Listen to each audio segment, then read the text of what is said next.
What's up, guys? Jaythestingray back here again. I have another WTF review for you. This is going to be the film Malibu's Most Wanted from 2003.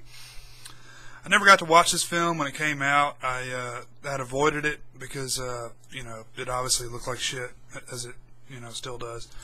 But, full disclosure here, I was quite a fan of Jamie Kennedy and the Jamie Kennedy Experience in particular, the show he had on like the WB or some crappy channel like that. I had a lot of free time on my hands and watched stuff like that apparently. So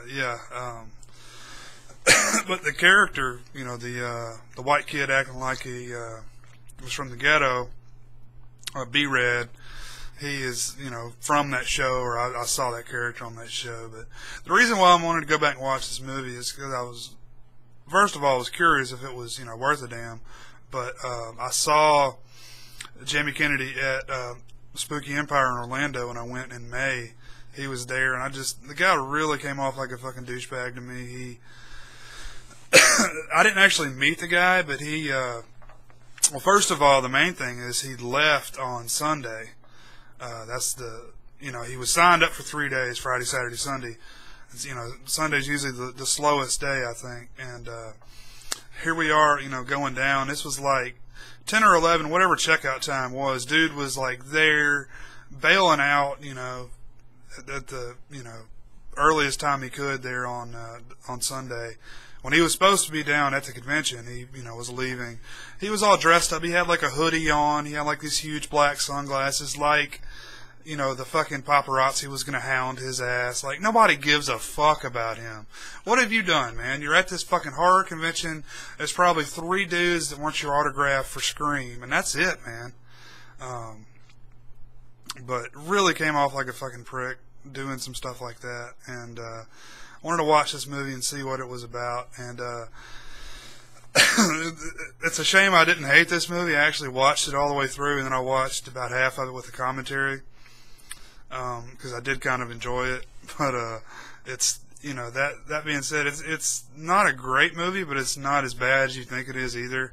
It's got quite a cast too. It's of course Jamie Kennedy, Taye Diggs, Anthony Anderson, Regina Hall, Blair Underwood, Damon Dante Wayans. That's one of the other Wayans siblings, I believe.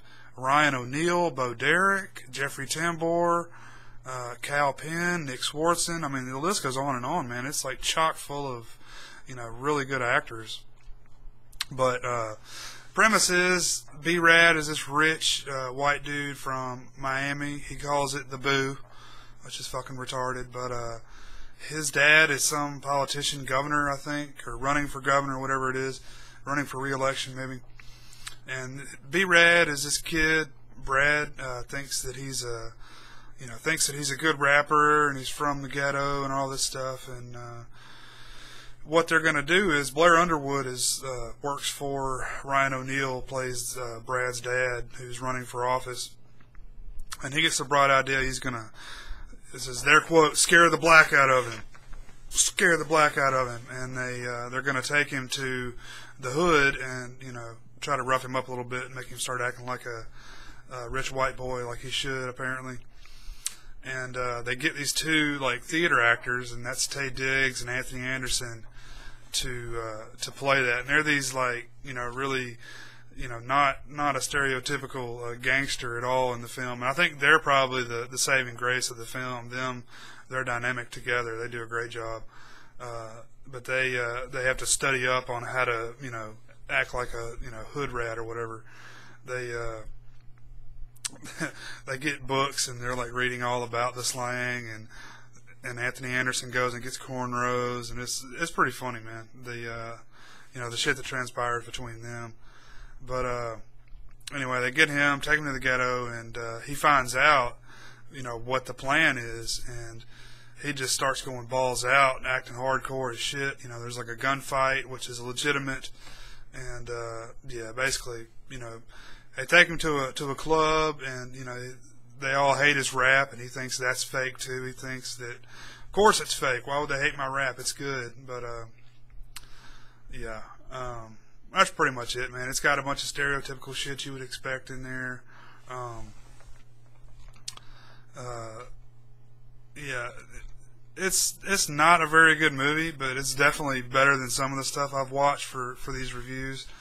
And I'm not going to recommend it to anybody, but if you ever want to get into a time capsule from 12 years ago, definitely go watch this movie. It's obviously a big ripoff of this is a few years after, well, it was like 4 or 5 years after when Eminem first came out.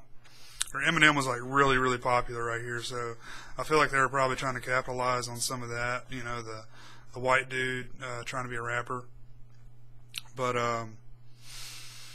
yeah, that's pretty much it. It's really not a whole lot more you can say about it. It's better than it should have been, I'll say that. And yeah, I'm watching a lot of really crappy movies right now, and really they're so bad it's hard for me to even talk about. So I'm working on it, and I've got a bunch of more of these reviews I'm going to be doing in the very near future. But yeah, if you've seen this movie, let me know what you think, and thanks for watching. Peace.